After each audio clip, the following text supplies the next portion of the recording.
एक दिन गौतम बुद्ध ने एक दुखी व्यक्ति को देखा। व्यक्ति बुद्ध के चरणों में जाकर गिर गया। अपने दुख दूर करने का उपाय जानना चाहता था। गौतम बुद्ध ने उस व्यक्ति को अपने पास बिठाया और बोले, तुम व्यर्थ में चिंतित हो रहे हो। सुख और दुख हमेशा नहीं रहते। मैं तुम्हें एक कथा सुनाता हूं। इस कथा को बड़े ध्यान से सुनो। किसी नगर में एक सेठ रहता था। वह बड़ा उदार था और परोपकारी भी था। उसके दरवाजे पर जो भी व्यक्ति आता वह उसे खाली हाथ नहीं जाने देता था और दिल खोलकर उसकी मदद करता था। एक दिन उसके यहाँ एक आदमी आया। उसके हाथ में एक पर्चा था जिससे वह बेचना चाहता था। उस पर्चे के ऊपर लिखा था, सदा न रहे। इस पर्चे को कौन खरीदता, लेकिन सेठ ने उसे तत्काल खरीद लिया और अपनी पगड़ी के एक शोर में बांध लिया। नगर के कुछ लोग सेठ से ईर्ष्या करते थे।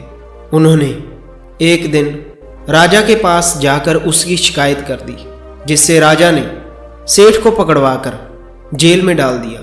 जेल में काफी दिन निकल गए। सेठ बहुत दुखी था। क्या करे, उसकी समझ में कुछ नहीं आ रहा था। एक दिन अचानक सेठ का हाथ पगड़ी की गांठ पर पड़ गया। उसने गांठ को खोलकर पर्चा निकाला और उसे पढ़ा। पढ़ते ही उसकी आंखें खुल गई। उसने मन ही मन में सोचा, अरे तो दुखी किस बात से है। जब सुख के दिन सदा नहीं रहे तो दुख के भी दिन सदा नहीं रहेंगे।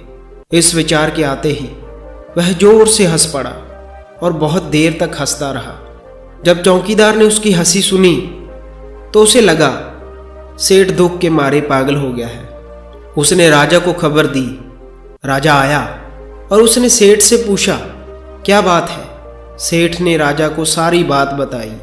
उसने कहा, राजन, आदमी दुखी क्यों होता है। सुख दुख के दिन तो सदा बदलते रहते हैं। सुख और दुख तो जीवन के दो पहलू हैं। यदि आज सुख है तो हो सकता है कि कल हमें दुख का मुंह देखना पड़े।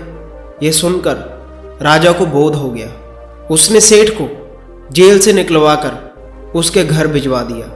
सेठ आनंद से रहने लगा, क्योंकि उसे ज्ञात हो गया कि सुख के साथ साथ दुख के दिन भी सदा नहीं रहते। कथा सुनकर व्यक्ति के मन का बोझ हल्का हो गया। उसने गौतम बुद्ध का आशीर्वाद लिया और अपने घर की ओर चल पड़ा। तो दोस्तों, इस कहानी से हमें ये शिक्षा मिलती है, सुख और दुख जीवन के दो पहलू हैं, जो जीवन में अनेकों बार आते हैं और अनेकों बार जाते हैं। हमें अपने जीवन में कर्म करते रहना चाहिए और फल की चिंता नहीं करनी चाहिए। ऐसी ही और मोटिवेशनल वीडियो को देखने के लिए मेरे इस चैनल को सब्सक्राइब करें। Thanks for watching.